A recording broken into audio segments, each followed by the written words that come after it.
Hello, scholars. Today I'm going to look at the IXL exercise W3, choose punctuation to avoid fragments and run-ons.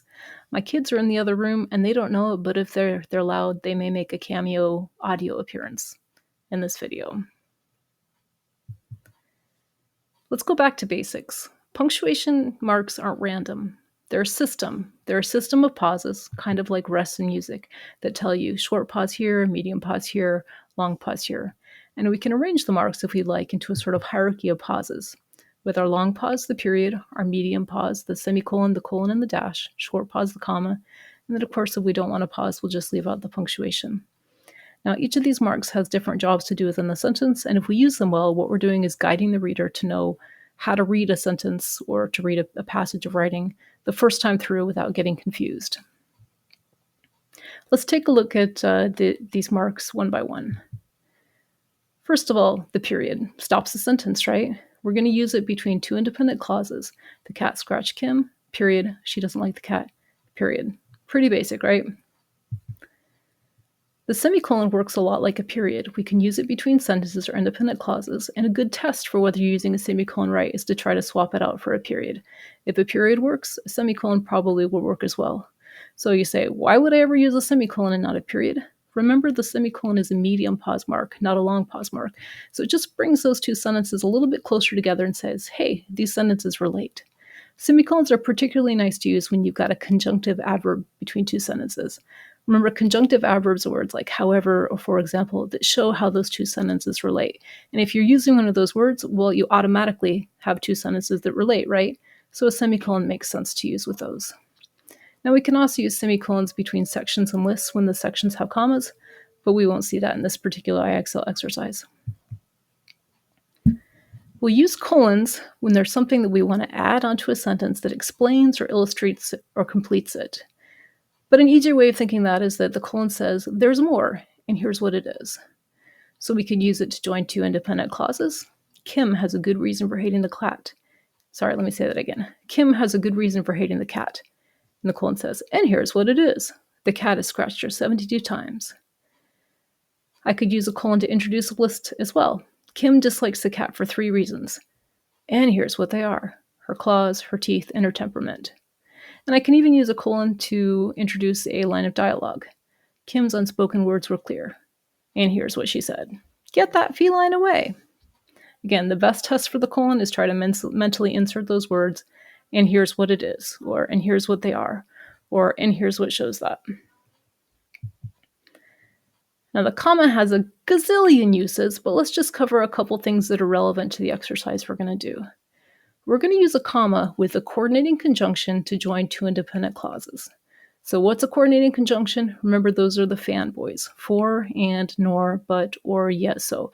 And these are joining words. Now I can use an and, or a but, or a for to join two sentences or two independent clauses. And when I do that, it's nice to add a comma right before that conjunction to just give the reader a breath and be like, hey, pause. There's a whole nother sentence coming up here. Kim dislikes the cat. Take a breath. But she tolerates her for my sake. Now, if I'm just using a coordinating conjunction to join two things that aren't two sentences, like dogs and cats, or I like monkeys but not bananas, then there's no need to try and throw a random pause in there. So again, if I've got a conjunction for and, nor, but, or, yet, so, and it's not joining two full independent clauses or two full sentences, then there's no need to try and put that comma in there. We're also going to use a comma after introductory dependent clauses. So remember, dependent clauses frequently start with a subordinating conjunction. That's a word like since, while, when, after, although, because, before, if, even though. Okay, and when we have these clauses at the beginning of a sentence, there's a very natural pause that comes right there. But it's a great little comma pause, right? Although Kim dislikes the cat, she tolerates her for my sake. A little bit of a pause there, but not something where we actually need to stop the sentence. All right, let's take a look at the exercise. Its propeller buzzing loudly, the seaplane taxied across the lake past the sailboats and steadily increased the speed in preparation for takeoff. Well, I've got a fanboy here, a coordinating conjunction, and my choice is typically, I'm not saying that you couldn't use a semicolon or a period because real writers do that all the time, but if we're using the most standard way to punctuation, our choices are comma or nothing. And in this case, let's go with nothing. We're using this conjunction to basically join verbs. So its propeller buzzing loudly, the seaplane taxied across the lake past blah, blah, blah, the sailboats and increased. So basically you're joining taxied and increased. So we're not joining two sentences together there. There's no need for a comma. Let's just use the conjunction by itself. Whoops. And let's actually click the right answer instead of just talking about it. People who are lactose intolerant can obtain calcium from the following non-dairy sources: salmon, baked beans, and almonds. Well, perfect. We've got a list here. We've got a pause leading into that list. And we can say, and here's what they are. So let's go with the colon here. People who are lactose intolerant can obtain calcium from the following non-dairy sources. And here's what they are: collards, salmon, baked beans, and almonds. Before Mexican free-tailed bats migrate to Mexico for the winter, they can be seen flying out from under Austin. I can't even talk here. Let's try this one again, shall we? Before Mexican free-tailed bats migrate to Mexico for the winter, they can be seen flying out from under Austin's Congress Avenue Bridge every evening. Well, I've got before here. That tells me I've got a dependent clause. So this is just a little introductory bit in the sentence here. I think a comma is going to work best.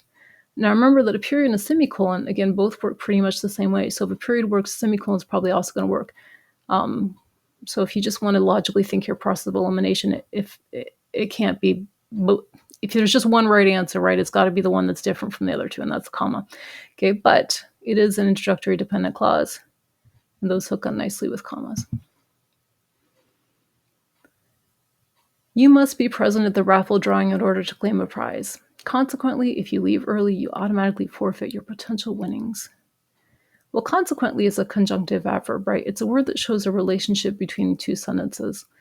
And those work really nicely with semicolons, although you could also put a period here.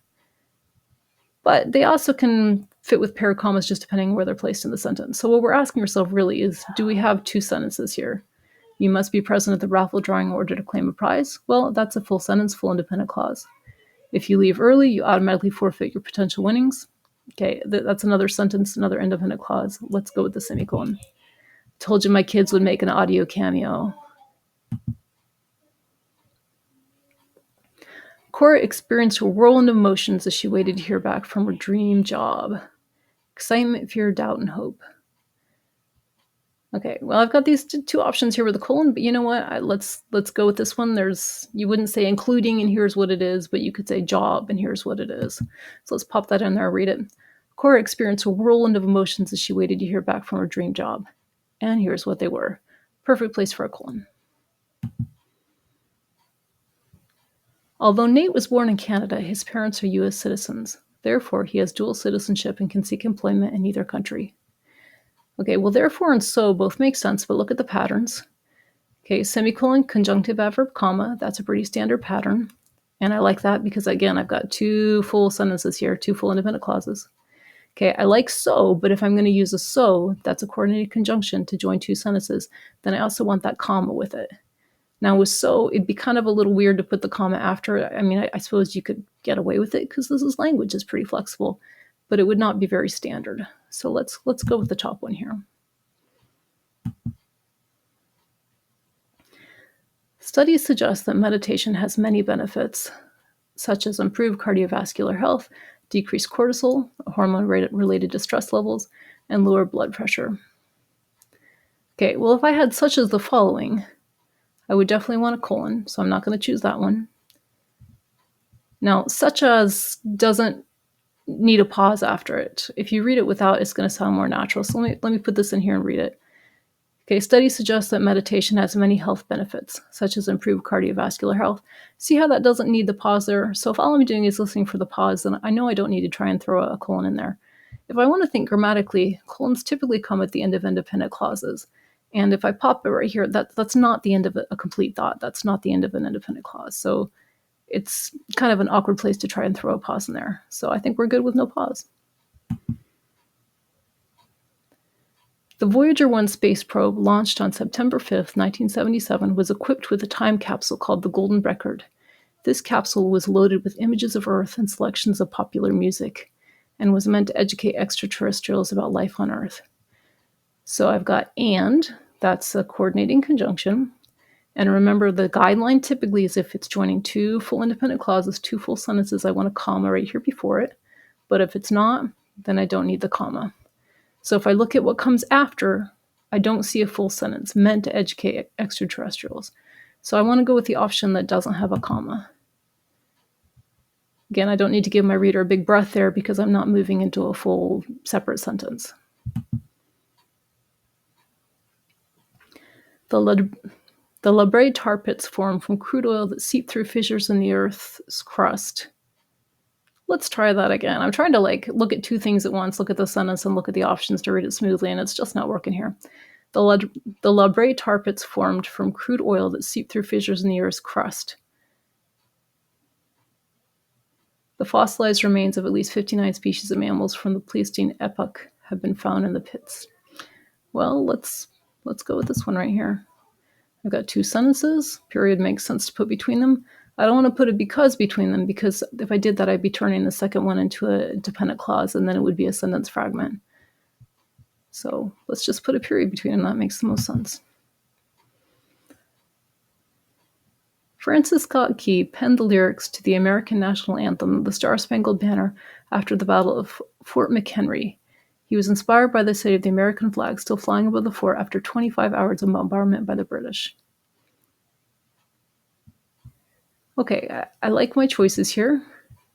I've basically got two full independent clauses, two sentences here, right? So I need something, it's either like a medium pause mark or a period, and since I've got the semicolon, I'm going to go ahead and throw that in there. Now, the semicolon works like a period, and I could totally put a period between those. That would work, but the semicolon just said, hey, these ideas go together, which they do. I don't want to put the because there because if I do that, then I'm going to turn the second sentence into a dependent clause, and then it's going to be a little fragment because it's not going to be attached to any independent clause. So let's go with the semicolon. Polar bears have translucent fur that appears white in the sunlight. This makes them well adapted to life in the Arctic, where blending in with the snow helps them approach prey undetected. Well, it looks to me like I've got two sentences here.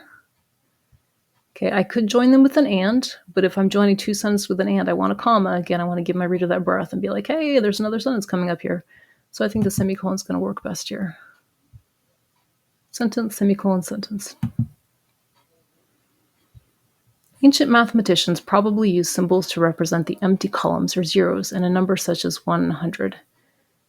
However, the concept of zero as a number wasn't developed until the 5th century CE. Well, I think however makes the most sense here. And since I do have two full sentences, I'm going to use the version here with the semicolon because I need a fairly, again, a medium or long pause there, something strong enough to sit between two sentences. After Laura's family moved to Ireland, she and Edna were separated by the Atlantic Ocean, but a prolific written correspondence sustained their friendship. Okay, well, my choice here, let's go with the middle one. I've got a coordinating conjunction here, one of those fanboys. It's joining two sentences, and since it is, I'm going to use the comma with it because that's like, take a breath, we got a whole nother sentence coming up here. Let's do one more. Alvin's thrift is evident in its refusal to dispose of plasticware. He even saves the extra fours and knives that are delivered with his takeout orders.